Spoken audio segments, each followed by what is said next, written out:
I've got a great pleasure to welcome our next guest, also from the Czech Republic, from the Prague University. Maybe a short introduction. Professor Marek Antoš is head of the Department of Constitutional Law, and of course also an associate professor of constitutional law, but also the vice dean of the Faculty of Law of the Charles University in Prague, a vice dean for communication, IT, and that's it. That's it. No, it's not. It is. It is. No. Communication, IT, and finance. Used to be, not anymore. Okay. And he graduated in law, but also in political sciences in Prague University, and also in comparative constitutional law from Central European University. The title of the lecture is Resistance of Electoral Regulation Towards Liberal Democracy. So it's extremely important and timely topic for us because, as you remember, we are going to have the parliamentary election in autumn. So that's why I think it's something that it's particularly interesting for us and something for the discussion. So as before the lecture, I will have around 1 hour and a half or something like that, and then we will have the lecture, and then we will have the discussion after the lecture. So I would like to encourage you just now to remember to be active in the discussion. So the floor is yours. Please take the floor. Thank you very much. It's a great pleasure to be here. The picture you are seeing in the presentation is part of the template of our university. And I always have some kind of suspicion that it's meant to impress audience how great our faculty, which is part of the picture, and our city is. However, I'm not sure if it works here in Krakow, because from what we had the opportunity to see yesterday, Krakow is magnificent as well. So this is something we share, I guess, not only this, but something we share in Prague and in Krakow, that we can be proud of our cities and also our old universities.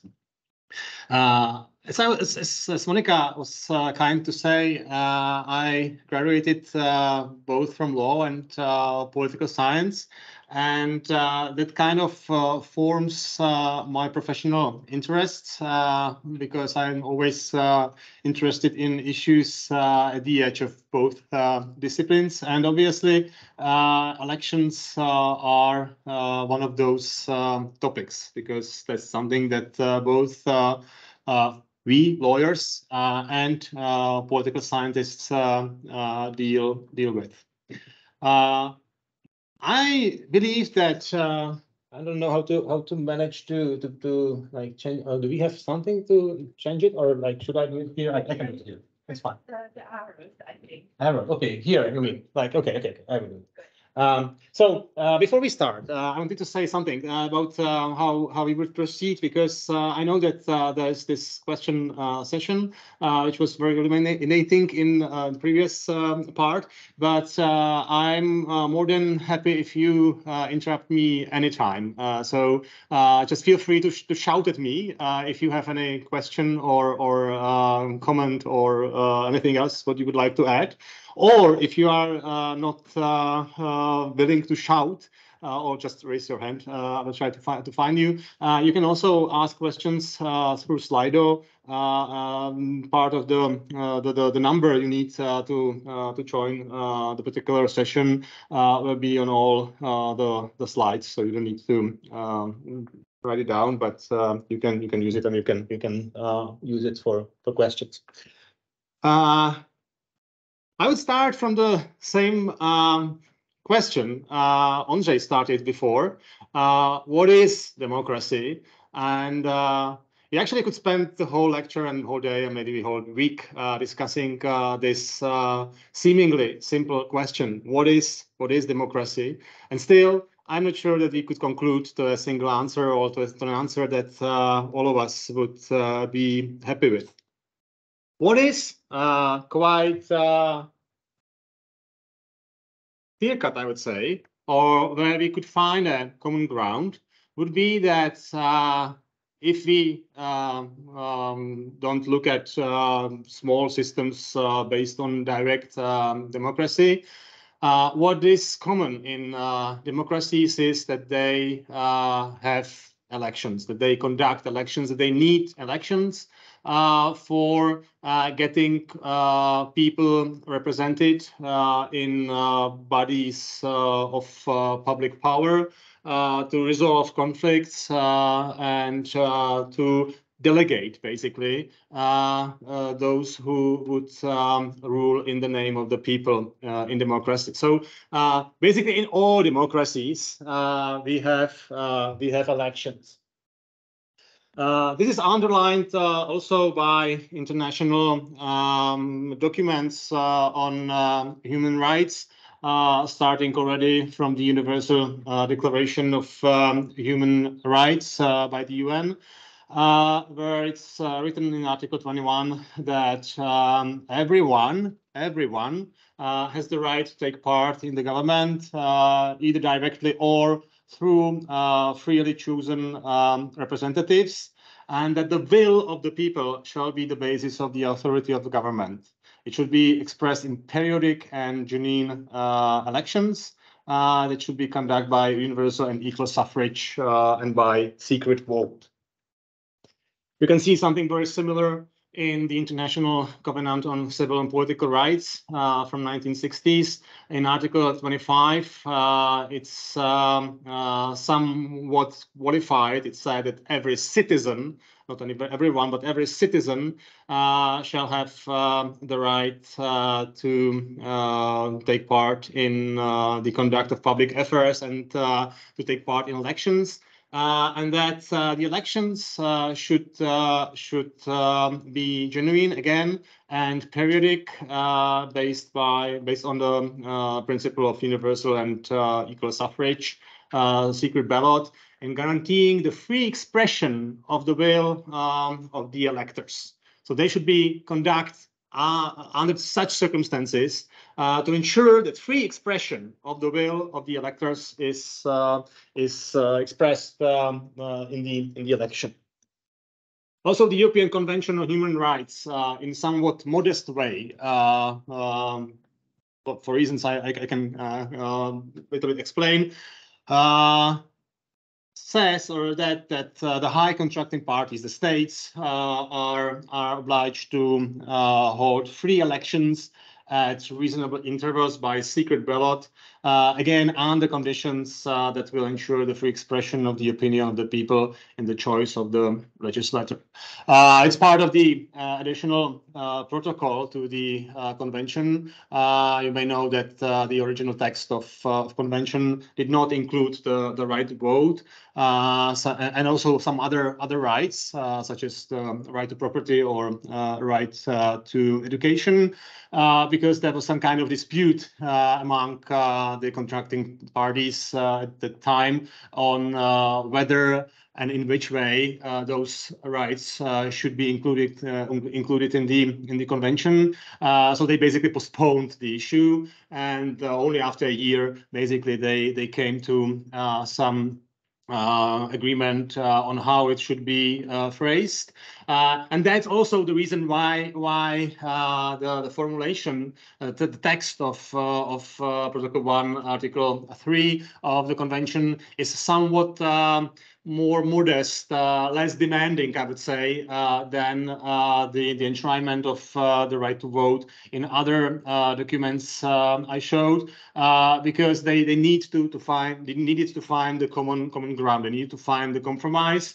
That's why it only applies to the choice of the legislator. It doesn't go any further than to the elections of the legislator, and also it does not explicitly talk about universal voting right, and it does not mention equal principle of equal vote. It also, interestingly, differs in the way how it's phrased, because usually when we look both at the convention and other international documents, we can see that it's usually formulated as everyone has the right to, or no one shall be subjected to, or something, or every citizen has the right to vote, for instance. Here, it's very specifically formulated as an institutional obligation of states. It seems it does not entail any subjective right on the side of the voters. It only says that the states shall do something, but it is not clear whether an individual right follows. Well, after 73 years, we know it follows. And we know that equal and universal vote is also protected by the article through judicial interpretation, because the Strasbourg court, through the years, part by part, went to the conclusion that it actually entails individual right, so it doesn't matter whether it's written in a different way than other rights, and that it protects equal suffrage, universal suffrage, and stuff like that.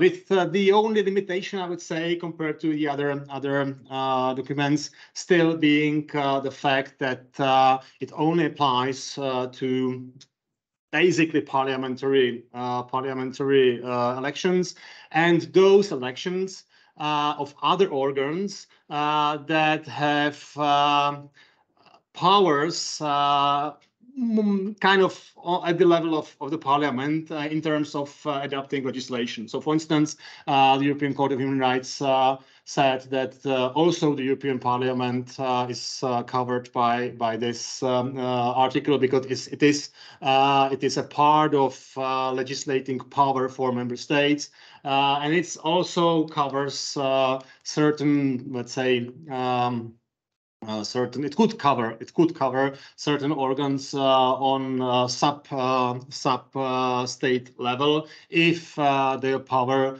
of legislation would be somewhat similar to parliaments. So if you look at all those documents, we can try to derive principles that are common for those documents, and that should protect, or it should ensure that elections are conducted in a way that is necessary for a certain democratic level of a state. Because we all know that elections, so just the fact that in state elections are present in the system does not say everything about the system. Actually, if you look at many non-democratic, authoritarian, or even totalitarian regimes, we can see that elections were a very important part of the regime as well. In the Czech Republic or former Czechoslovakia, and also in Poland and in other countries of former Soviet bloc, we also had elections, so-called elections, that were part of the legitimization of the system. The state was very fond of the fact that the voter turnout was very high, and the regime wanted to have it as high as possible to show legitimacy, that the people actually is voting for the regime and its representatives. But we all know that those elections had nothing to do with free and fair elections, and we can see that there is a huge range of how elections are organized in different countries, and how democratic they indeed are.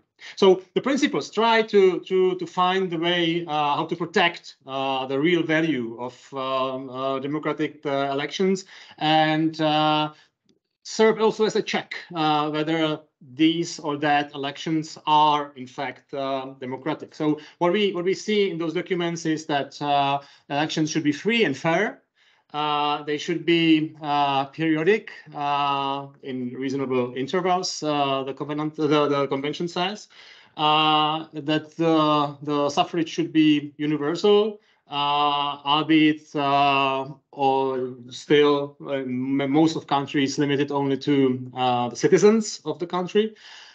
They should be, or adult citizens, I should say, equal, direct, and they should be conducted by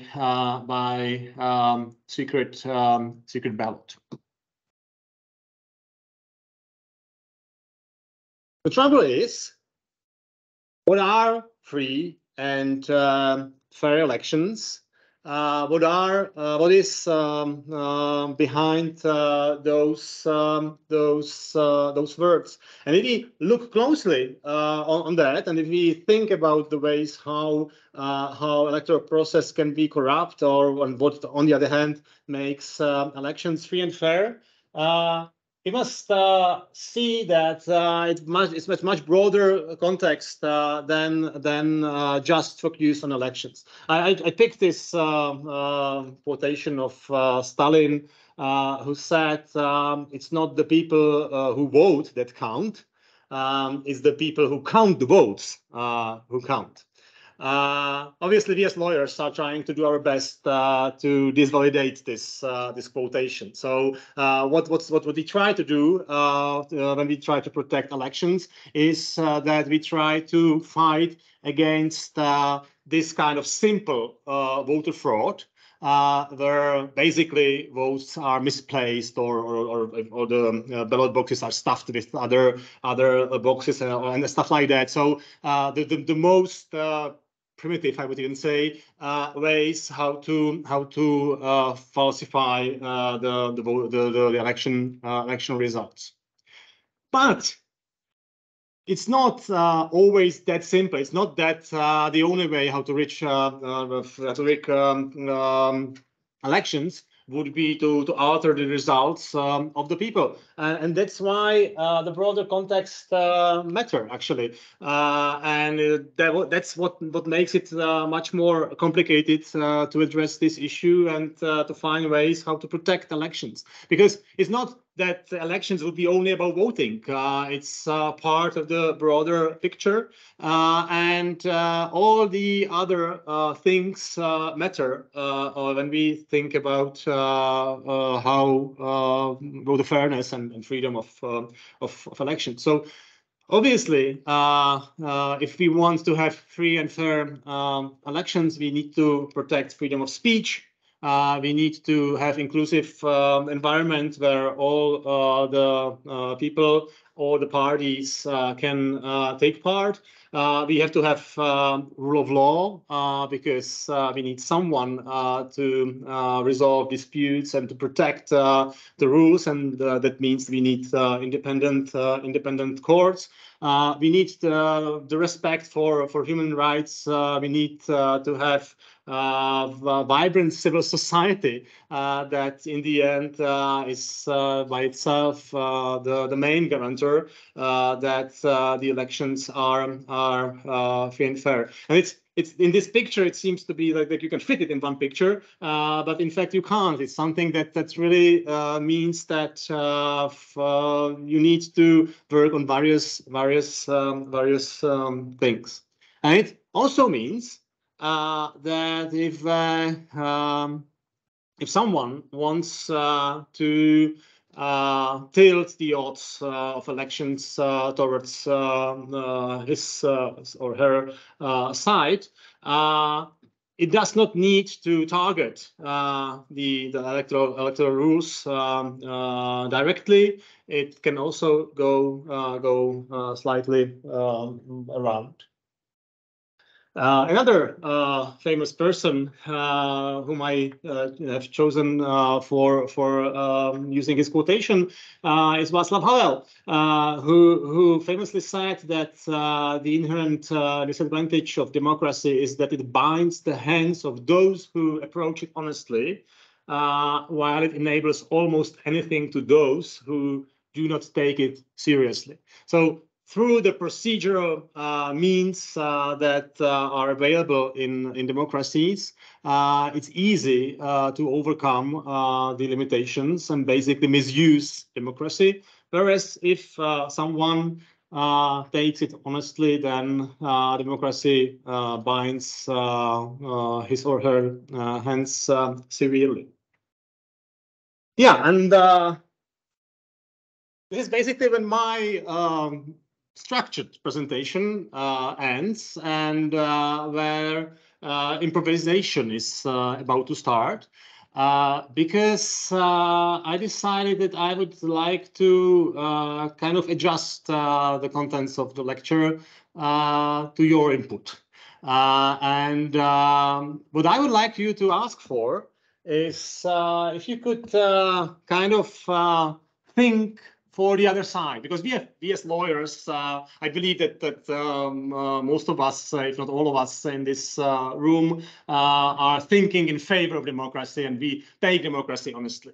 But if we as lawyers want to think about how to protect the values that are important for us, we need to think about the other side for a while, and that's where I would like to put you now. So I would like you to think about what authoritarians or those, I use the bit from the Václav Havel's quotation, those who do not take democracy seriously could actually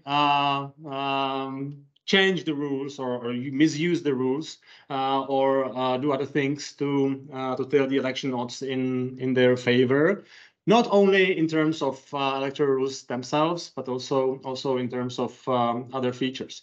Would you be so kind to make some kind of groups? Would that be possible? I know that the room is not absolutely perfect fit for this purpose, but if you could just like form groups of 4 people, for instance, or if like you would be one group here in the front, like if you just you can move for a while, I would divide you in those like three lines into 2 groups as well, and then we can use the advantage of our colleagues from the Czech Republic if they want to take part in this, or they don't need to, but it would be nice if you could also form some groups, and if you just like could like give it a thought, do a small brainstorming in, I don't know, 6-7 minutes, and write down the bullet points of things that you would do if you wanted to get some small or maybe even a little bigger unfair advantage in electoral system. And we can like go through those ideas you have afterwards, and we can think about if there are some ways how to prevent that from happening. Okay, so first group is here, and I need you to get up and get together. So if you were so nice and join the colleagues here to do the thing together. You will be another group here if you want, or you can join the guys over there, or it's up to you. But like you can form a bigger group if you want, or you can go to them. Up to you. And I will ask you to join over there.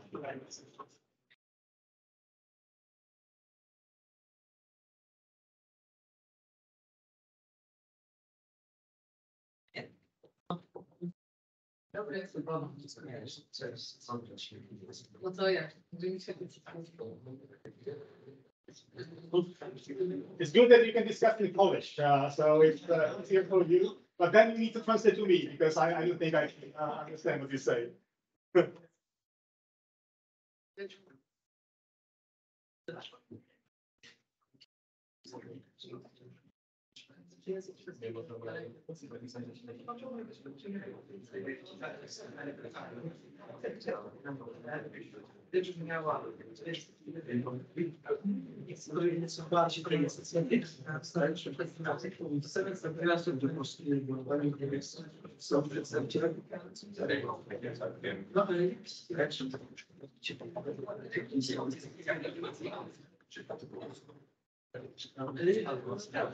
No rzadko się zdarza, że jednak decydowały o tym programie podczas gdy większość wyborców tych programów komitetu wyborczych nie jest. też wiadomość, jak w praktyce jest to nagroda, tak naprawdę partii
Okręgi, które to są i tam się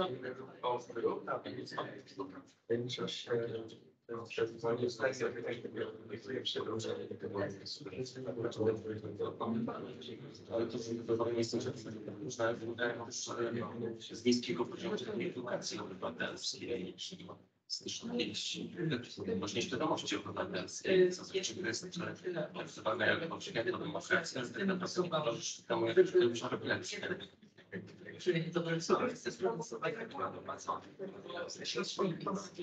jak w Polsce, takie wykłady z Polski, ale wtedy jak musisz państwa, więc to jest wsparcie, które idą, a później w trakcie wyborów do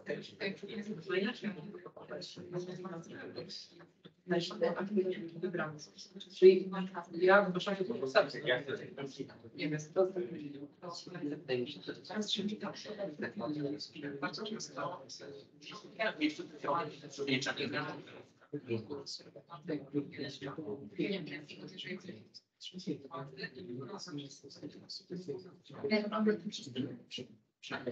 w ten sposób, żeby no wiem, czy ciebie też nie znam, że to wypisy Też to są ważne ceny.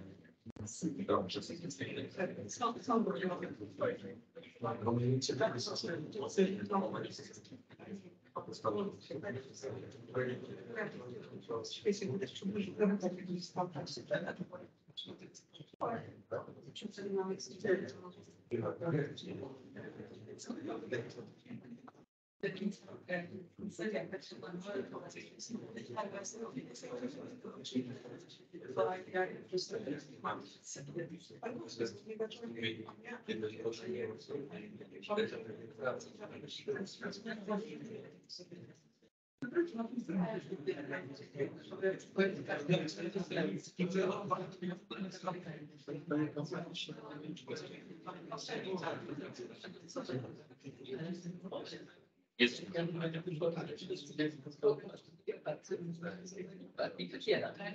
Obecnie masz dwa głosy. Który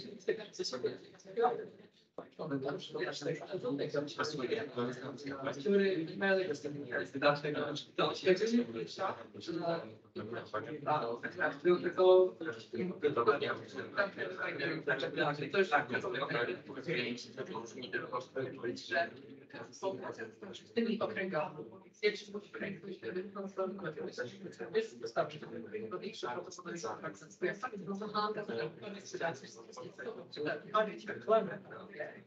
Rozumiecie, czy na razie tego czasu strasznie byłem? No, to ja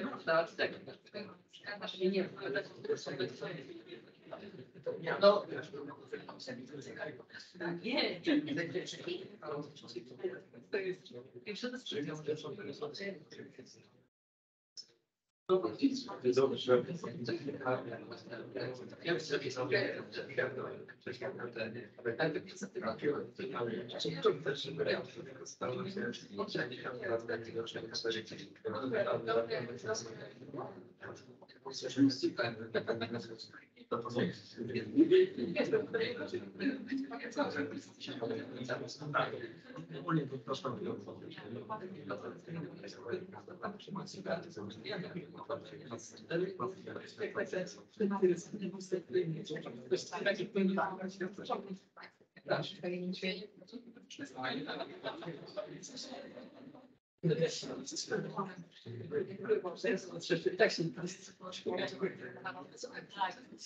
Are you more or less ready, or do you think that you would prefer to have a little bit more time? We are summing up. Okay. So let's say like 3 minutes more. Maybe okay.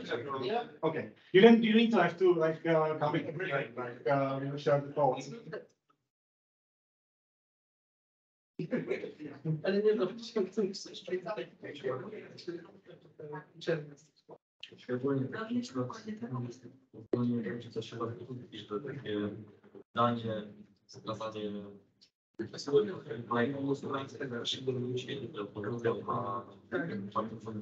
tam była odpowiedzialność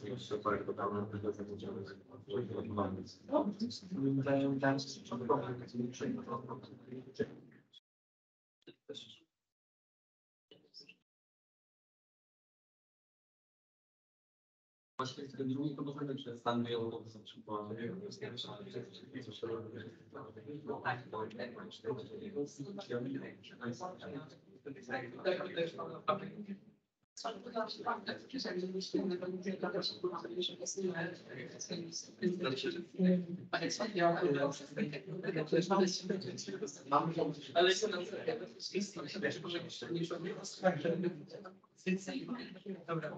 Teraz słucham rosyjskiego i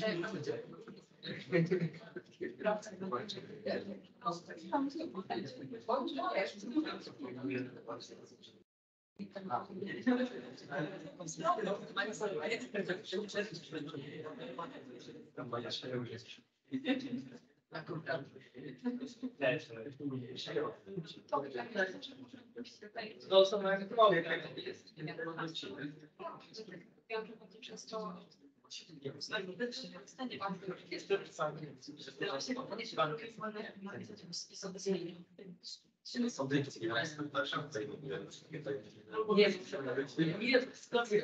Nie pasuje. Ale mi nie pasuje. No,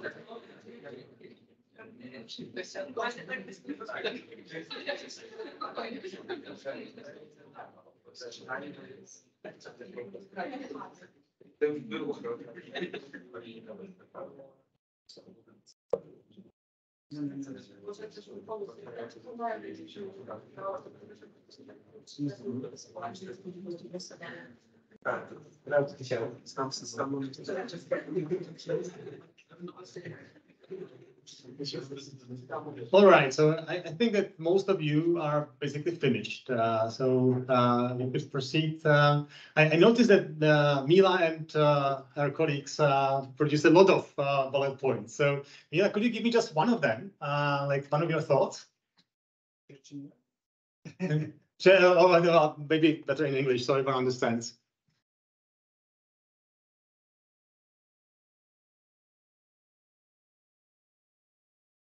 Okay, so like you mean like registration issues, like generally. So you can I'll try to write down. I don't know if it okay. This works as well.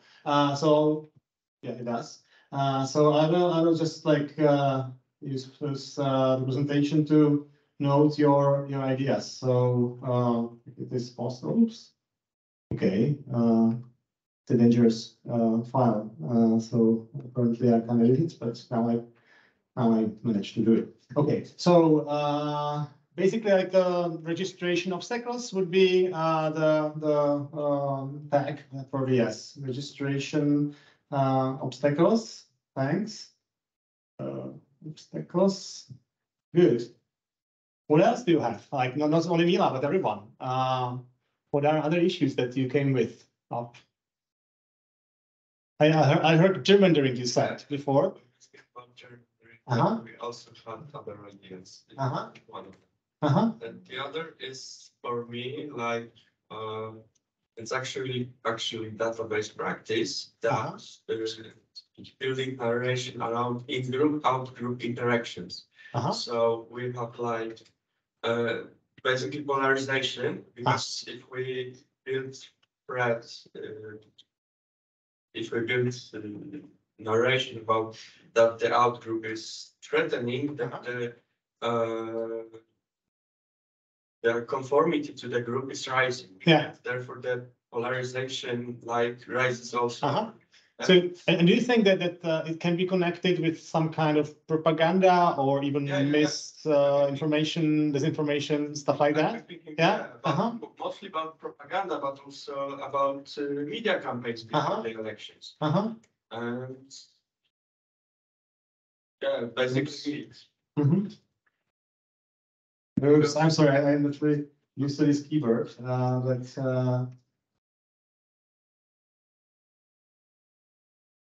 okay. It's a very, very interesting point. Thanks for that. Something else? Finding enemies. Finding enemies and like trying to form the majority on the narrative to be against someone, against the enemy. Basically, very similar to this one, I guess, right? Like so I would like put it together because that's very like kind of strong technique, I would say, finding a common enemy. Okay. What else do we have? Yeah. I would think of unification of choices in some special area. You said unification of choices or Cancel of choices. Cancel. What does this mean? Like that you don't have enough representative the choices you can like kind of vote for, or no. If you got an election in different states area, you can translate in different ways because there is a lot of synonyms. But we can unificate in this one area or in some areas the election and start in the same way. Unification cancel, avoid the choices and get new election. I'm not really sure if I understand properly. So it's more like, you know, in one election wasn't fully legal, like yes. So basically, you mean that you declare elections in certain parts invalid, for instance, and then you kind of like throw away the votes of the voters who are in those parts because, for instance, they are, you know, that they are not in favor of you, so you don't like the results and you don't like the voters, so you kind of like Start election. Vote again. Okay. This kind of time to change the choices. Propaganda. I see. Does this have something to do with courts as well, or not in your views? That like, could you use courts, for instance, for this? To accept. Yes. Courts need to accept that it was illegal in some. Because like it's interesting, like from a broad perspective, I find it quite interesting because if we like put courts in the picture as well. It shows that usually, at least in the Czech Republic, we kind of tend to do that. We consider courts to be part of the light side, but like courts are good, basically. But it's not always the case, right?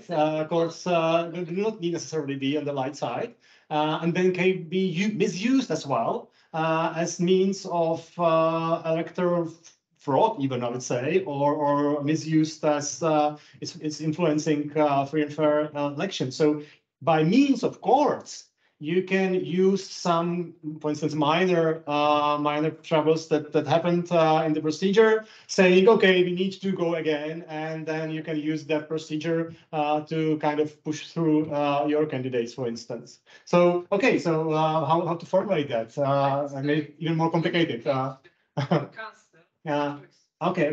So I would call it like invalidation, for instance, invalidation of elections.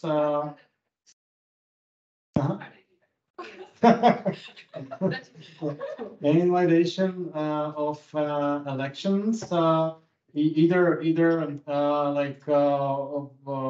whole elections or at least some parts, because like I know already that in some parts I won, in some other parts I lost, so I want to make it like better for me in that parts. Evaluation, whole or partially, yeah. Yeah, I'm completely lost with this keyword. Yeah, partially. Yeah. Good. And I think I will just write down so the idea of judicial intervention, like bad courts trying to make things according to their view. So judicial intervention. Intervention. Okay. What else do we have? So we have a more sophisticated idea. So makes some votes in the electoral commission invalid. So if we have for example in Poland we have something between the 27,000 of commission. Yeah. And from the new law that passed by, it can increase to the 50,000 to the electoral commission. So if we make invalid the 3, 4, 5 votes in every commission, it just makes them the 1% when the population is the 50% in Poland, just go off. Evaluation of votes by polling commissions, right? It's actually an interesting thing because I guess you are familiar with well. Some of you might not be that familiar as I am, for instance, because I'm a bit older. But for me, being an election freak, it was like a great opportunity to observe how George W. Bush was elected U.S. president in 2000. I don't know, 7, 6, I don't remember, but 10, 9, okay, we started 10 and the election was 9, I guess. But well, whatever. Anyway, the point was that he won only thanks to roughly 300 of votes in Florida, because he lost the popular vote in the US. And he very slightly won majority in the Electoral College that year. And he only, thanks to this, that he had a very slim majority of those 300 votes in Florida. And you can imagine that a huge battle of lawyers emerged after the election day, because if everything hangs on those 300 votes in Florida, that causes a huge dispute on each and every vote in Florida. So basically, what the commissions did, and what those who were entrusted the task to count votes and recount the votes afterwards did, was that they discussed almost each and every vote, whether this is actually a valid vote or not. Like, and they were using like the voters at that time were using some special how's it called? Hole punching devices, like that you punch the hole into a paper ballot, and they were discussing whether if you only like kind of manage to mark the ballot its proper name, but you didn't manage to push through the hole, whether still it was valid ballot or not. And they did, if you have like thousands and tens of thousands and even millions of votes, and then you will find in the end a lot of those disputed votes, and in the end those counting bodies where both sides, both parties were represented, had a huge discussions on that. And that was, in the end, one of the reasons why the Supreme Court, albeit it's criticized heavily as a partisan decision, the court basically said, this is not the way how to reach a fair result, because like the rules are so disputed and it's so unclear that even if they in the end decided that they should shift to Al Gore, it wouldn't be maybe much more fair than if we just keep it as it is. And there was one part of the reasoning of the Supreme Court why they decided to go with George W. It was criticized heavily also because the a majority of it was very like a split court. It was like 5-4. 5 justices appointed by Republican presidents in past voted in favor of the decision that in the end was in favor of Republican George W. Bush, whereas those 4 other justices appointed by Democratic presidents voted in favor of decision that would have favored the Democratic candidate. So it was really a politically heated issue. But you can see that the role of polling commission and the role of those who count the votes actually in this matter, that it matters a lot. Yeah. Okay. What else do we have? Yeah. So one other technique that we have discussed about is to circumvent constitutional prohibitions. And not only constitutional, but basically legal provisions via also legal means. For example, by distorting and watering down the ratio legis of certain statutes. Yeah. And like that one example that was brought was when General Pinochet was chosen twice as the president. And then when he couldn't be chosen for the 3rd time, he said that this prohibition is unconstitutional and hurts his rights of like hurts his human rights. So this is like a usage of what is inside of legal system of a certain country in order to basically fight with the ideals that have brought this idea. I have to say I don't know this particular case, but was it based just on his own decision that he decided to ignore the limitation, or did he challenge the provision at courts, for instance? So then in the end, courts allowed him to run again, or was there a referendum on that? But because Chile was the authoritarian country, but he show people that it's democracy, not authoritarian.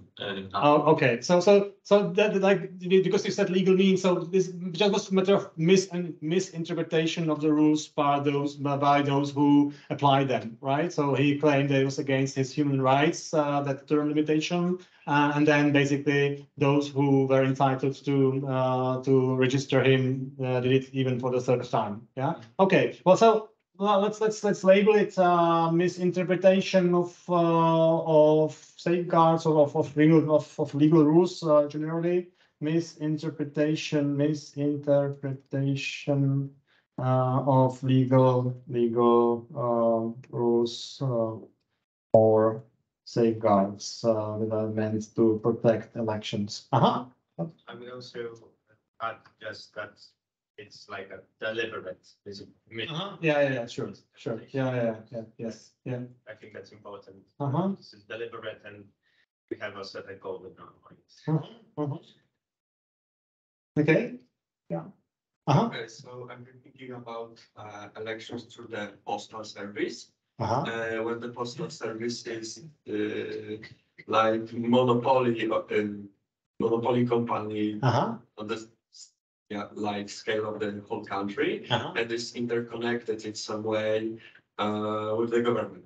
So if I understand properly, you mean if vote by mail is used? Yeah. So if it's possible to send your votes by mail, then it's dangerous up to some extent, because the postal service, the post can kind of like intervene in the process. Okay, well, let's call it misuse of post. Let's say post.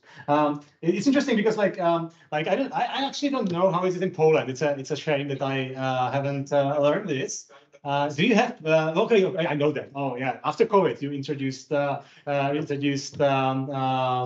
by mail. Yeah, I now I remember. It was not possible before, right? But they altered the rules. It was possible. It was.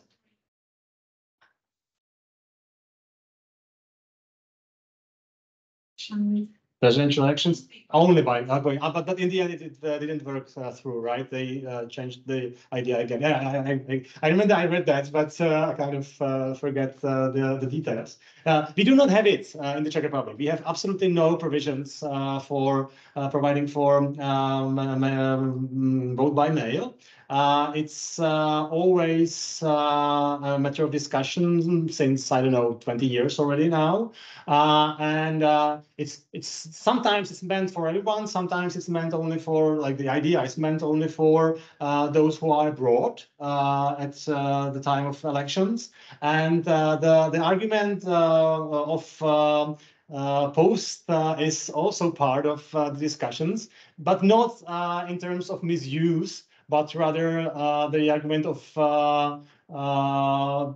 that the post is not capable to do it properly, basically. So, like, the extraordinary situations might always happen, and that would cause intervention with the integrity of elections. But it can get even worse. You can use it. You do it again deliberately.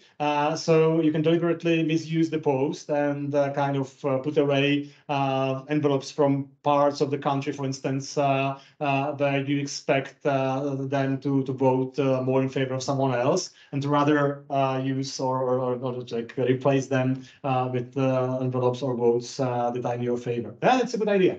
Thank you for this one.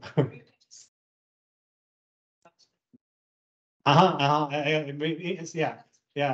Okay, so you mean like that you kind of make those votes invalid? Well, even better is to stop them with other votes. If you once you open the envelope, like, you can always put something else inside. But because of the principle of secret ballot, it's hard to check afterwards, because no one really can check whether the vote. I can't recheck if my vote is still there in the ballot box, because that would violate the principle of secret ballot. That's why it's so fragile. Yeah. Anything else came to your mind? Yeah. Yes.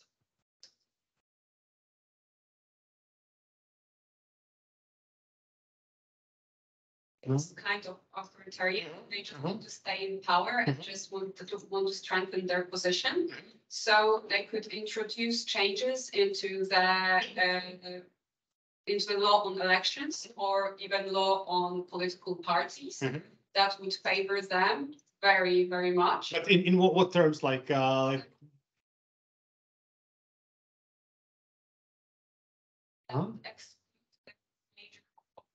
From the political sphere. So, for example, they could introduce changes into law that would say that this condition makes a political party illegal and impossible to function.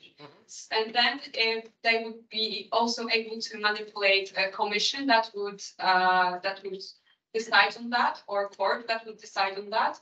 It would allow them to exclude their opponents from the election even before the elections actually happen. You mean on on personal level? Because, like, the first thing you say is that they would kind of ban a political party, and that party could not take part in the election on some pretext. And the second part, if I understand well, is that you could also exclude individuals from running in an election on some kind of legislation, for instance. Yeah.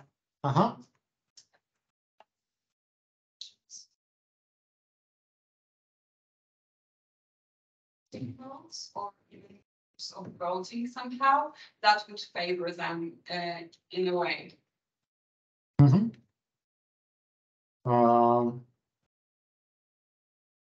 I'm struggling how to express that, but obviously in Poland it's a kind of heated issue now, because I know that it's part of the public debate whether there should or should not, or could or could not be procedure targeting individual candidates and preventing them from running.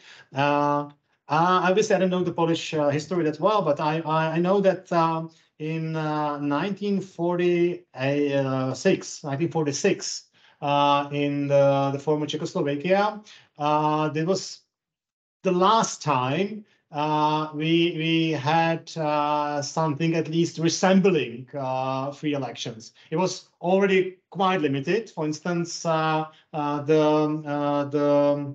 the parties were quite limited because there was a kind of cartel of parties.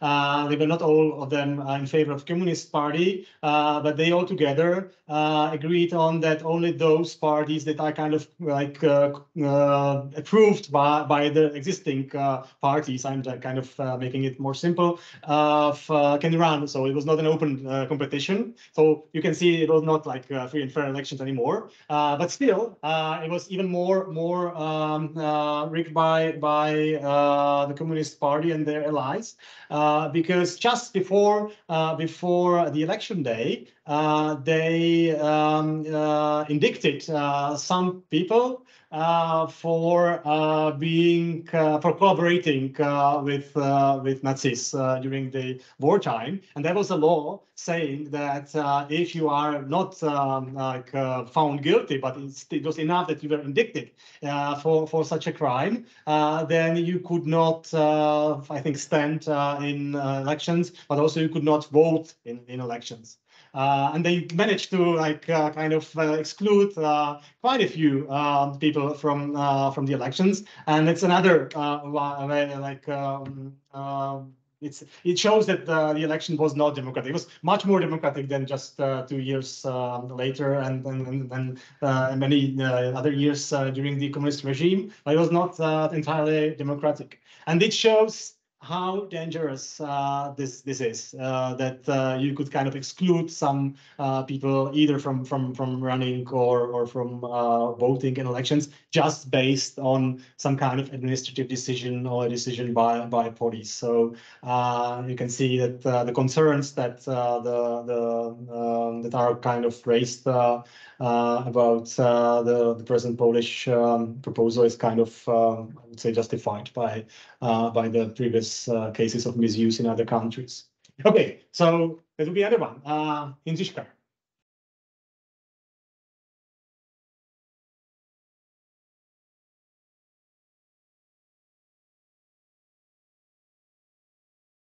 States, but in other countries, very often the manipulation is in the date of the election, especially in Middle East and in Africa. I don't think most of these countries are democratic, but it's very common that they say they are democratic, they have election and so on, but it's somehow interconnected with our case of Melchar, which shortened the period, the electoral term, but this usually prolong the electoral term. For instance, in Lebanon and in these countries, which are hybrid, more or less hybrid regimes. And in Africa, it's very common that you put the date in some period which is good for your party. For instance, for summer, for winter, for the planting period, or Sunday or Saturday, depending on religion, for instance. Yeah. Yeah. Yeah. This period of time when somebody goes to the fields and so on. So it's quite often, but it's not the European. I hope in Poland it wouldn't function, but. Well, up to some extent, we could also find some cases of this even in European context, like a small and tiny, it's like more joke, but you probably know, but our Polish colleagues might not. Under the Czech constitution, the decision on calling for election must be countersigned. It's a decision by the President of the Republic, but it has to be countersigned by the Prime Minister. And there are some limits on when the election day must be given by. They are provided for by law. But within those limits, there is a kind of period of a month where it's up to them how they decide when the polling day should take place. And in the past, there are actually disputes based on political preferences. For instance, it was deemed that if the election collides with nice weather, for instance, then it's more likely that the right-wing oriented voters would go for their cottages in the countryside, and they would not show up at polling stations. So, like, nice weather is bad for the right-wing parties. Whereas, for instance, if it collided with football championship, it was like believed that the left-wing voters would more likely stay at home and watching TV, whereas the right-wing would be more likely to show up. I don't know if it's true or not, but they thought it was true, like the prime minister and the president, and they kind of were in fight on which day to choose. So it's kind of like it seems to be quite benign, like example of this. But it can get worse and worse if we think about other possible scenarios. And it's true that the choice of election date is quite important part of the picture. Okay.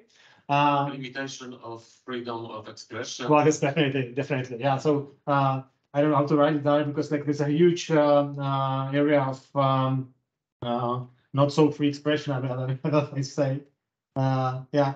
Exactly. It's also connected with campaigns, right? That you can limit kind of how campaigns are conducted in favor of different parties. Yeah. Making the media dependent on the ruling party. For example, Polish television by Law and Justice.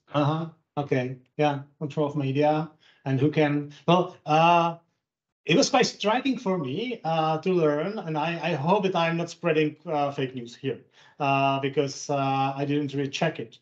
But it was striking for me that it was said that before the last parliamentary election in Hungary, the opposition leader was only allowed to the public television for, I think, something like 15 minutes, 8 in the morning, few days before the election day.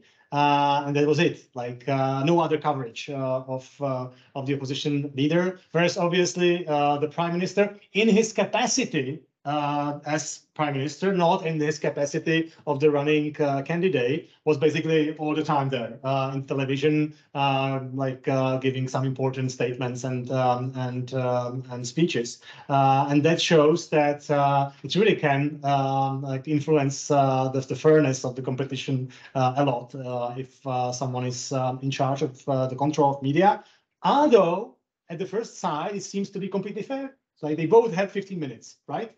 In the capacities of candidates, but the prime minister also had other broadcasting there.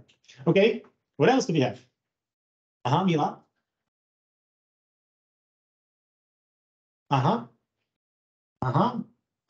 And how do you think that? Like you mean that the state, the authorities can kind of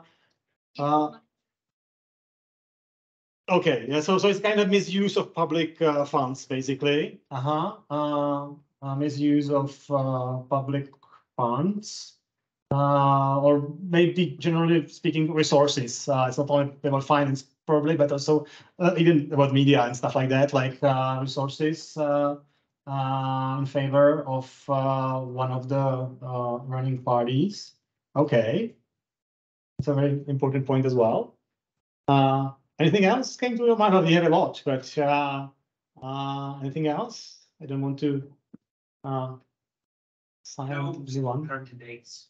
What do you mean? The clones of candidates, you know. In Russia, for example, when they characterize another people for the opponents, they change this name of the clones and the same name. Yeah. And they're making they look exactly the same. Or yeah. Yeah, well, we do not have this particular thing in Czech Republic. What we do have is that sometimes running parties deliberately change their names to mislead the voters. So we have like I don't know, we have For instance, the movement ANO is one of the major parties in the Czech Republic, and they I don't know how it's called officially. It's like Hnutí ANO 2011, I think is the name. And then we had also another movement saying ANO Minieco, and so I don't remember the names exactly, but it was capable of misleading the people, and sometimes this happens. And I know that Russians are kind of good at this. So even when they allow an opposition candidate to run, they provide other very similar clones to mislead the people and kind of spread the votes among all of them. Yeah, good point. I said that the organized part of my presentation is almost finished, but it's not completely true, because what I did was homework I did myself as well, so we can kind of compare what you came with and what I came with, and you can see that I think that the overlap is quite huge. I'm missing some of your points actually, and those points are very good that you brought. I might have some like few more, but let's check. Voter fraud, like generally speaking, that was covered by you as well. Control of electoral bodies, the misuse of those who are in charge of overseeing elections, definitely you had this as well. All ways of suppression of opposition, both in terms of registration and in terms of media coverage. This is something you had as well, control of media, suppression of freedom of speech, manipulation of electoral laws. By this, I mean something you also had. By this, I mean the fact that you kind of tailor the electoral laws to your needs. So basically, you kind of you do not only misinterpret the laws, but you even change the laws, because you have the power in parliament to adjust the laws in your favor. Then one bit that I think that no one mentioned, if I'm right, is that you could also deliberately misuse your power to change the electoral system, because especially if you do that not that long before the polling day, first. You already know how strong is your support in various places, for instance, and then you can adjust the electoral system in your favor. Also, it makes the political competition from the side of the opposition like a hard time, because they need to change their tactics last moment, for instance. To show an example, in Slovakia in the 90s, they changed the electoral system from a proportional electoral system with various electoral regions. So they used to have more constituencies. It's the same in Poland, right? You have like more like voivodství, or you have like so you have like separate like competitions in various regions, and that time the ruling party had a very charismatic leader. He was like the main figure of the party and the state. And they came with the idea that if they only had one constituency, like the nationwide district, then every single person in the country, when he goes through the ballots, he would see this person, Vladimír Mečiar, as the leader of the party, and that could kind of help them to gain more votes because he was so much more popular than all the others in the party. So it was kind of a last-minute change that they decided to switch from this competition in various constituencies into one constituency. They were prepared for this. They had whole campaign was focused on this person, whereas the other parties were not that prepared. So they had campaigns prepared to promote all the individual leaders in different regions, and now they could just throw it away and start from the scratch. So even those like small and tiny changes of electoral system that could be labeled as like a more democratic, more proportional of a national-wide ballot list can be in fact be meant to misuse the power in your favor. We had that gerrymandering and malapportionment thing. Gerrymandering. Do you know the term gerrymandering, all of you? Yes, you are familiar. Oh, that's good because I have some parts on gerrymandering in the presentation later. I have no time for them, so that means that I can like kind of put them aside because you know what gerrymandering is. Malapportionment is something like similar and different in a way. Malapportionment means that you assign not a fair amount of votes and mandates to a district. So whereas gerrymandering means that you kind of draw the boundaries of constituencies in a way to make advantage for someone to either like, well, you know it.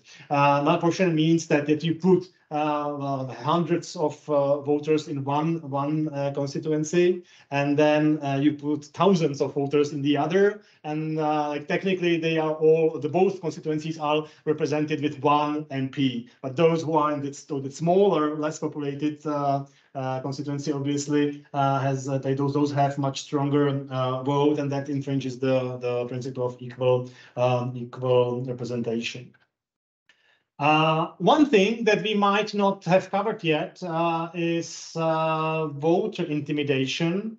That's a technique that you try to make voters to decide not to show up, like broadly speaking. So either you do that through intimidation of some kind of sanctions or like not legal sanctions, obviously, but something that you threaten the voters not to come in those areas where it's less likely for you that you would gain their support, or you even like come with some restrictions of registration. This is quite an important issue in the US. Like in the US, quite like a big part of the discussions that are about elections is about voter qualifications, about voter IDs, about registrations, and it's pretty much targeted at the aim to suppress voter turnout of certain groups, because if those who are in power know that it's less likely for them to get their votes, it's better for them if they don't show up or they are kind of restricted from taking part in the election. The information campaigns, this is something we had and which is of growing importance in recent years, for sure. We had the manipulation of state resources. And we also should think about seeding doubts about legitimacy of electoral process, or seeding doubts about whether the actual results are free and fair. Again, like think about the US. Think about Donald Trump and his behavior. Even before the actual elections took place, he was already spreading doubts on whether the elections are going to be conducted in a fair way. And once he realized he lost, although well, he claims never realized that he lost, but once he realized that he lost, the whole strategy was to spread the doubt among people in the consistency and fairness of the electoral process, and claim that basically the office was stolen from him, and it could also be connected. It was not in the US case, but in the end, it was also be connected with the judicial intervention. So first, I spread the doubts about the process, and then I use my allies in judiciary to invalidate the results based on those unfair claims. It could very well go together. So I can use these information campaigns to seed doubts, and then use courts to invalidate or change the result in my favor. It's interesting that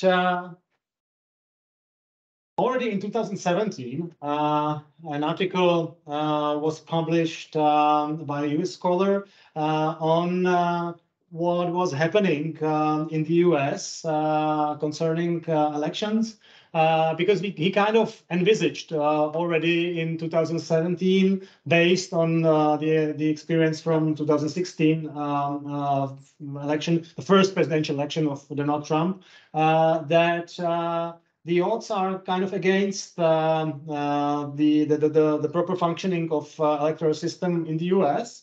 And what he identified was, he labeled that as a toxic mix of three important parts, which is fake news, like shaking with the public opinion, hyper polarization, something that you mentioned at the very beginning, which in his view not only serves the purpose of like trying to get my voters in my way, but it also involves the fact that the decision-taking bodies are more and more less capable of reaching a compromise. So basically, they use all the means they have, the legislature, the administrative bodies, the so-called independent electoral bodies, to basically pursue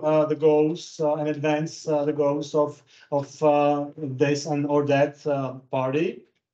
And also the fact that in the US, the electoral administration is largely partisan. You probably noticed again, thanks to the whole dispute after the last US presidential election, that those who are in charge of election administration at the state level are mostly those state secretaries, and that position is almost everywhere elected. And is partisanly elected. So basically, you have either Republican or Democratic state secretary, who, on the other hand, is in charge of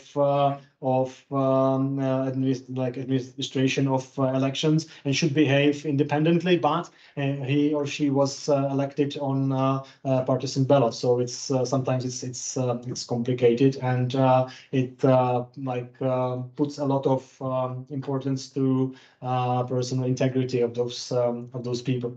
And what he argued in 2017 was that this toxic mix leads to first eroded public confidence in election integrity, which is pretty much what really happens in the US, and also to restrictions, undue restrictions to voting rights, both by means of disenfranchisement through registration procedures and requirements, and also through gerrymandering, which is a great issue in the US.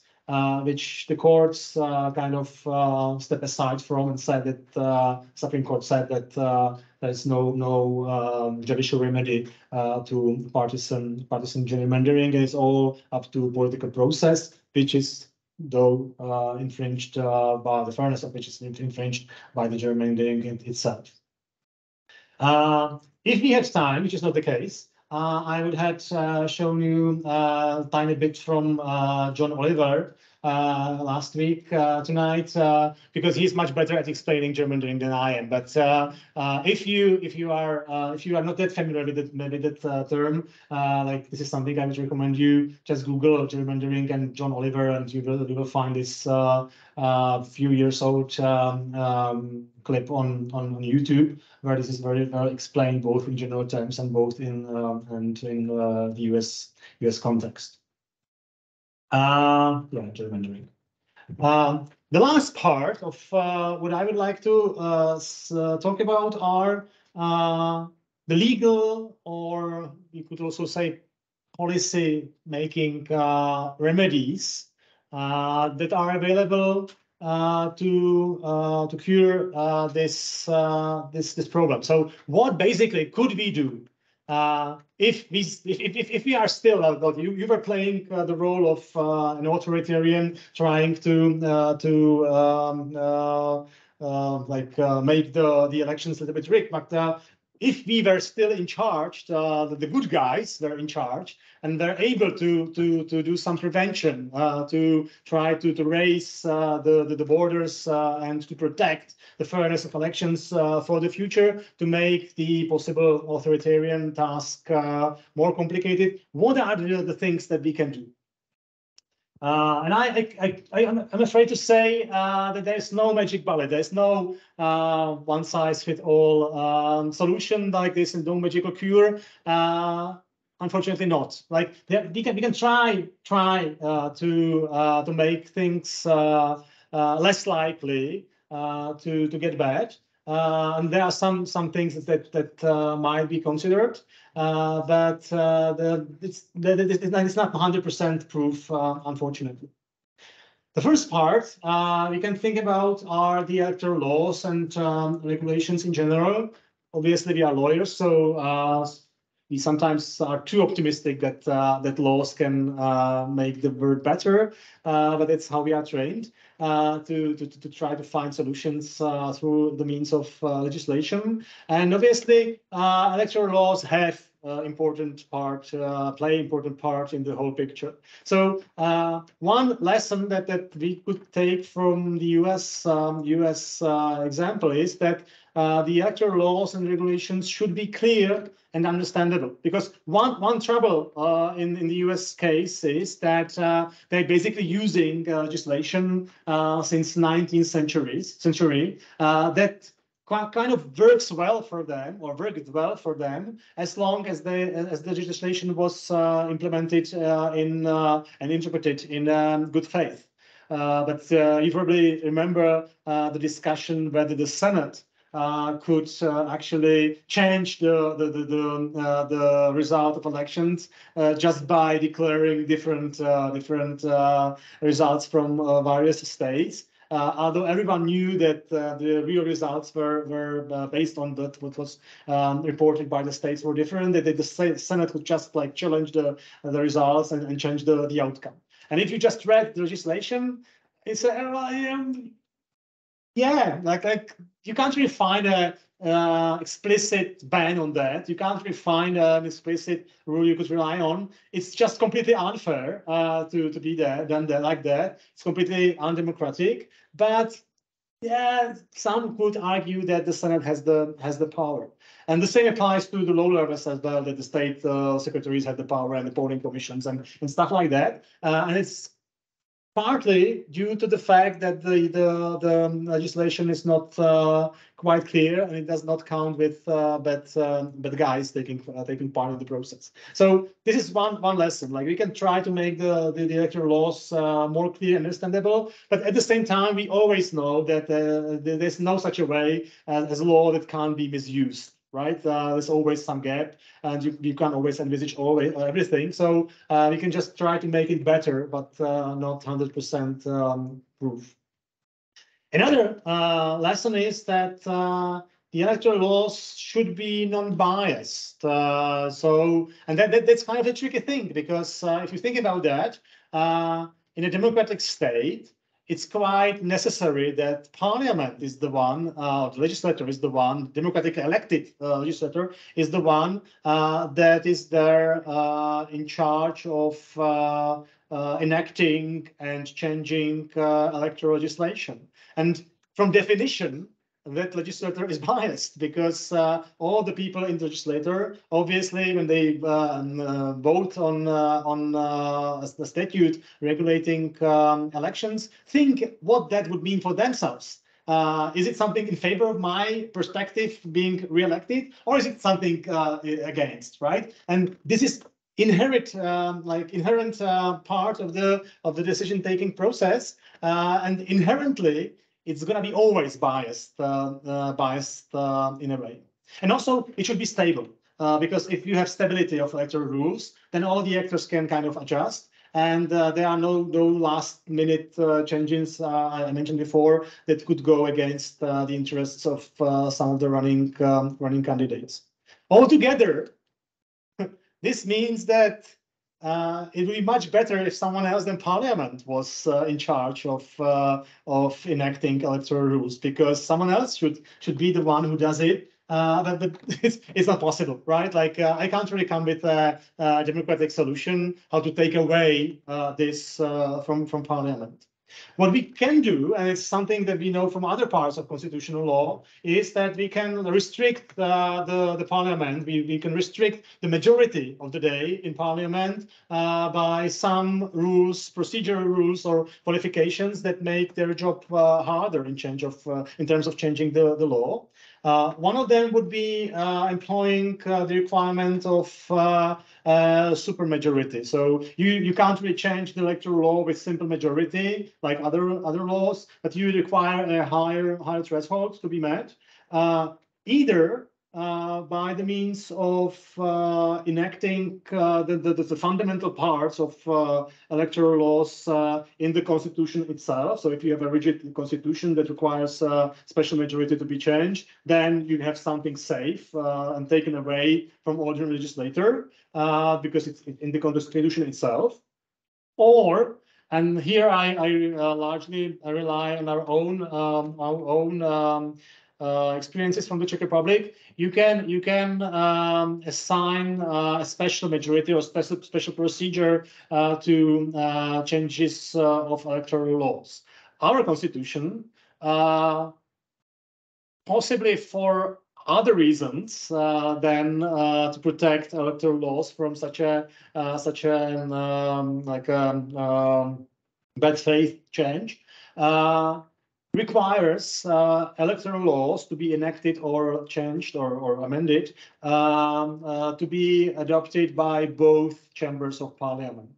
So similarly to Poland, we have bicameral structure of Parliament, and usually when it comes to ordinary business, the Senate, the second chamber, is much weaker in legislation procedure, and it's quite easy for the first chamber to override veto of the Senate because they only need the Chamber of Deputies only needs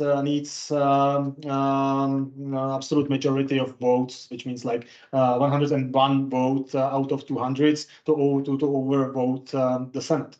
But when it comes to constitutional acts, it's not the case. Then you need 3/5 in both the chambers. And also when it comes to electoral laws, you need to have consent of both chambers. So there's no way for Chamber of Deputies to overvote the Senate when it comes to electoral laws. And I think it's beautiful. Like it's something which really makes the environment more stable. It obviously doesn't resolve everything. It can be demonstrated by the fact that several times a provision in electoral law was challenged at the Constitutional Court successfully. So even if there's this protection, still it can be misused, and still there might be space for the Constitutional Court to declare such a change unconstitutional. But if we didn't have such a safeguard, the situation would be much worse because the Chamber of Deputies and the actual majority of the day would definitely, I'm pretty sure, use their power to change the rules in their favor much more often. Something else you could also have, but you should probably have it enshrined at the constitutional level as well, otherwise it's not effective, is a time moratorium. So you could have a kind of period of time, let's say 1 year in advance before an election, when there should be no change to the electoral laws. This is something that this commission recommends in the Code of Good Practice in electoral matters.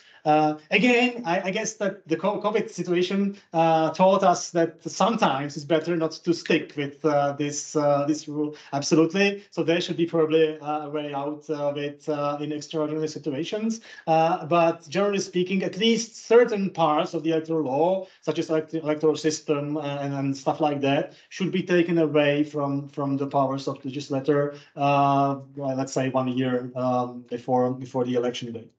And obviously, if you have that interplay between the constitutional level and the level of ordinary legislation, it also creates some room for judicial review, because then the Constitutional Court can kind of review the laws if they are according to those fundamental principles free, fair, universal, and stuff like that.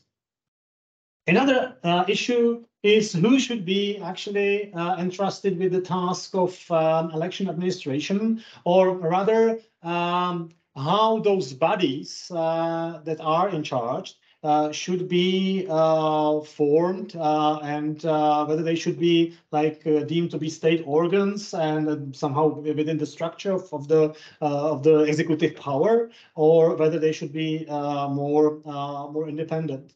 I have to say I have no clear-cut answer to this because I can see pros and cons in all ways how to do it. I can just share the experience we have. We have polling station commissions, polling commissions at the level of polling stations, and those are composed of representatives of all running parties that want to be represented and that can find enough people to delegate to all the commissions. So basically, the idea is that the control of counting, because our commissions count the votes as well, unlike in many other countries, the control is by mutual oversight. So basically everyone is there. So everyone, all parties or candidates can be represented by the representatives. And that's how the integrity is preserved. I mentioned that in some countries, they do not have this system of counting votes directly in the polling station just after the polling station closes. And they rather take all the ballots from all the country and from all the polling stations, and they transfer it to some counting places. You could also see it in the US, right? That they have those like centralized places where the actual counting was taking place. The advantage of this system is that there's smaller room for mistake, I would say. In our case, those polling station commissions doing all the counting, being non-professionals, and being kind of tired after 2 days of polling because we have 2-day elections, they make mistakes. We know that they make mistakes, not deliberate mistakes, but they do mistakes. On the other hand, it's more proof, I guess, against deliberate misuse, because it's much easier to kind of do some fraud in those points of counting altogether. If you manage to kind of influence those points, then you can kind of alter a lot of votes. Whereas if you do it just on the level of a polling station, you just change a few votes, and it doesn't really matter in the overall picture. So it has some advantages, it has some disadvantages. I myself can't say what's better. Just know that we have this system that I just described. I don't know if it's in Poland the same, or if you have different system. That would be interesting for me to know. Above those polling stations, there is like a state polling commission, like an organ at statewide level, which is composed from public servants, and it's not a specific body that would have a specific appointment to. It's more matter of, I don't know if it's an English word, if you will understand, but it's a very real function that, like, based on the fact that you hold some office, from that office follows that you are also the member of the state commission. So, for instance, the Ministry of Interior, based on the fact that he's the Minister of Interior Affairs, is the head of this state electoral commission, and then those like deputy ministers from various ministries are also part of it, the representatives of the Czech Statistical Bureau, and so on. Previously, in like early 90s, we had a different system of a central polling commission that was also based on delegation of political parties' representatives. So it was basically the same like picture in the polling district level and statewide level. It didn't really work that well from our experiences, because some of their decisions were biased. like that. If like they found a way how to kind of make things worse for the competitor, sometimes they did. So they were kind of coalitions against each other and stuff like that. So from our perspective, the fact that it's now a state body composed from public servants works better. But I can easily imagine misuse of this system, right? That basically it's quite easy for someone in power, for the executive in power, to change the composition of the state electoral commission in a way that would be in favor of their interests. So I can't really say it's better whether it's like the state body or a multi-partisan body. There's always the way of the independent body, but again, if you want to misuse independent bodies, there's always a way through the appointment procedure. So I can't really say what's the right way. Another policy choice that matters here is the choice of electoral system. And although, like we all know, Sartori was mentioned here before. Sartori is definitely like a big fan of proportional representation system, and we all know that each of those groups of electoral systems has their pros and cons. So I can't really say that the majority system is better or worse than proportional representation. It always depends on criteria that you use, and it's also dependent on which country we are talking about. But it seems that at least from the perspective of misuse elections, the proportional representation systems are more resilient than majoritarian or mixed system, because they make it harder for anyone to win the majority and to use the majority afterwards to change the rules in their favor. So from this perspective, at least, I think that our countries, basically both, are quite lucky to have proportional representation system. Also, the whole gerrymandering issue that we just touched and didn't cover largely is mute in terms of proportional representation system, because gerrymandering makes sense if you have a majoritarian system, winner takes all, but in proportional representation doesn't really provide any big advantage to anyone. So also because of this, proportional representation might be better. Well, there are other things that matter. I just mentioned them before. Rule of law. If you don't have rule of law, if you don't have independent, good faith, cool courts, then you are kind of screwed anyway. You need to have respect for human rights. You have to provide guarantees for free speech, freedom of assembly, and stuff like that. You need to have educated and engaged citizens, and this is only capable to be reached by education. So as another person, I would say, I'm just trying to find a label, but a person. As another person said, everything is connected with everything else. And it also applies to the election. So you cannot cure all the troubles of the elections only if you focus on elections. You need to cure by focusing on everything.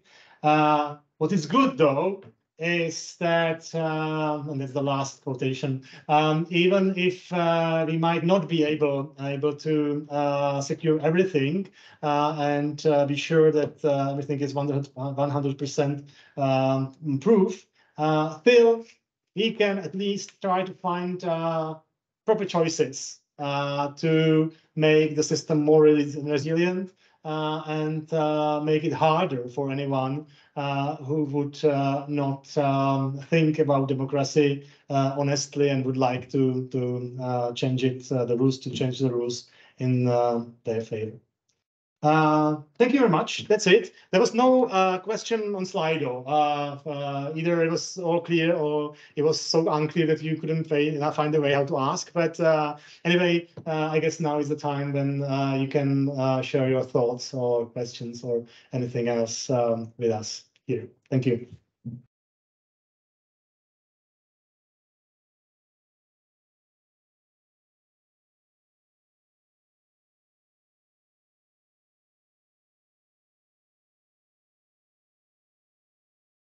Also, the lunch is waiting, I guess, right? So, No, not yet.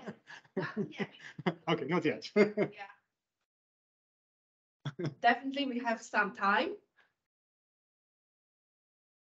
Okay. Works.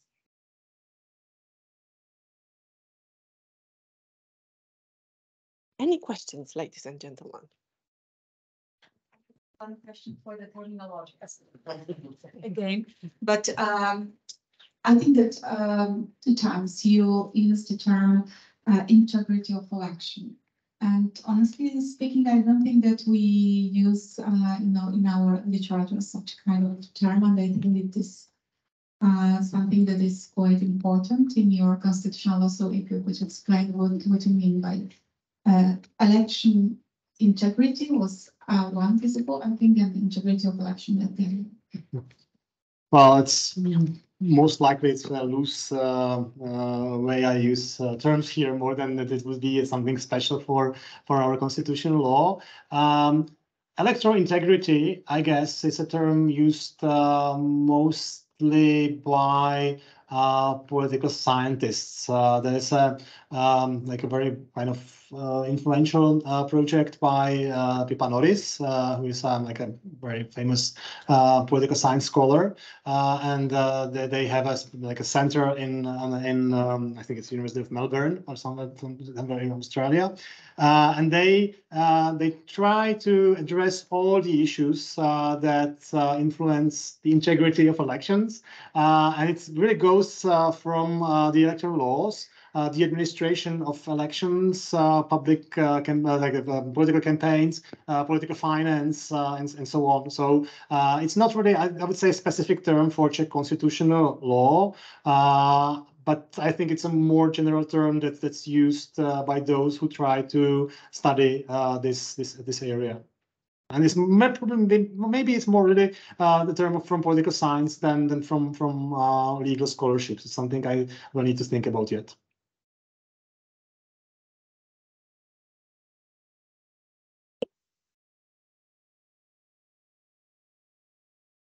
Please. I have a question for I would like to know what is your opinion about this, because in the beginning when you gave us a few rules about voting, there was like every citizen. There was a sentence, every citizen. So I have a question. What is your opinion about this? What about somebody who's not a citizen but lives in the country? Like they're human, definitely they have right to vote, but where should they vote? In the country they don't live in, but are a citizen, or the country they live in but are not citizens? Mm-hmm. Mm-hmm.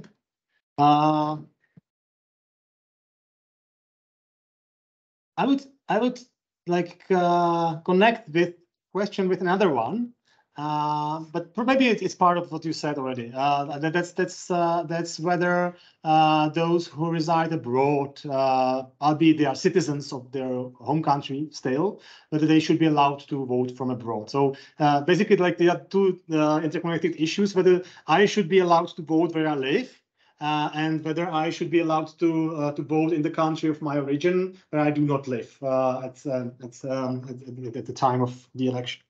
It's interesting that generally the legislation, the countries are way more open to those voters who are abroad, although it's also doubtful to some extent, because the famous quote from the U.S. Revolution was no taxation without representation, right? So if I live somewhere else, I pay taxes in that country, but still I try to influence my home country. It might be legitimate, for instance, if I'm there just for a year or 2 or something, but it's doubtful that it's illegitimate still if I am out for 10 years, 20 years, or forever, basically, whether I still should be allowed legitimately to vote back home. In many countries, it's the way, like still I can vote. It's the case of the Czech Republic as well, that albeit it's kind of restricted because you can only do it at embassies. You need to show up in person at the embassy, which is quite complicated for someone who doesn't live in the capital of that country.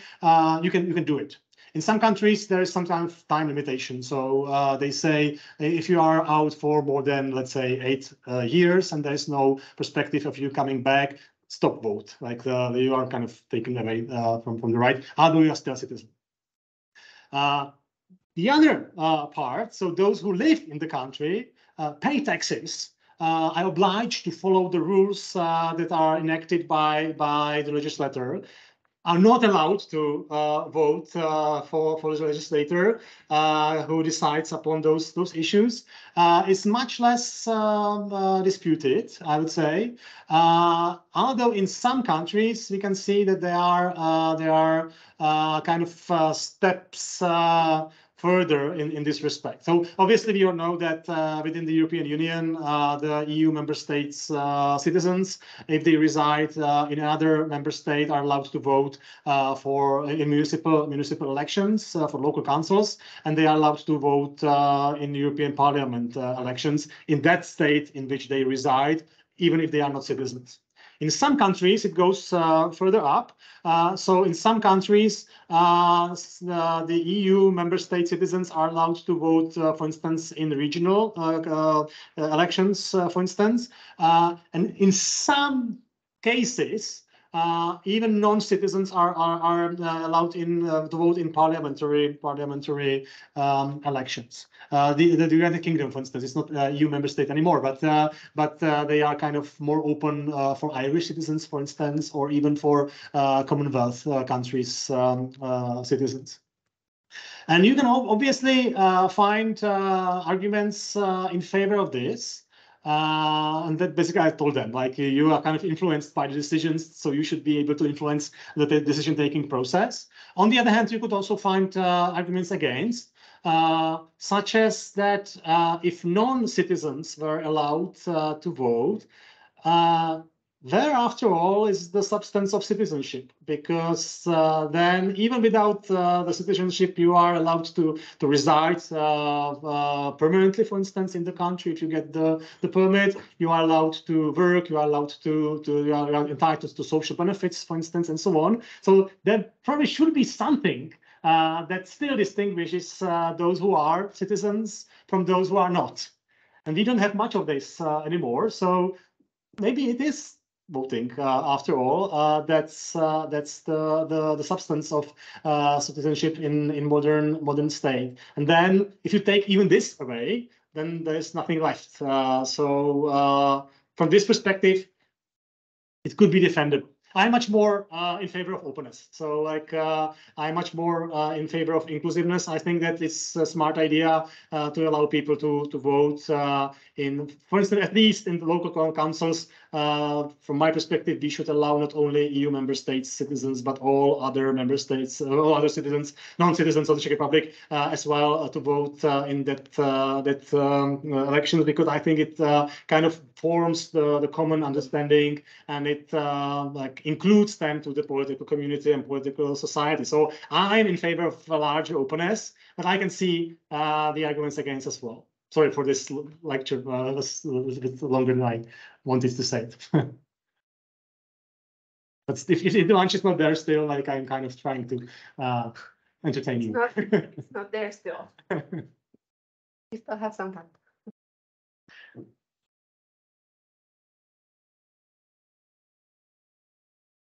I guess everybody's hungry. Yeah. Is it? Thank you much. Thank you much again. I'm really looking forward to the outcome of Polish election, let's say, and all the possible legal disputes that might arise from that. I'm sorry for saying this because I know that it's different from the perspective of someone who is inside and someone from it's outside the thing. But, like, legally speaking, all those issues are very interesting, and we will see how it all settles up. We all are waiting to see how it will end up. Thank you very much again.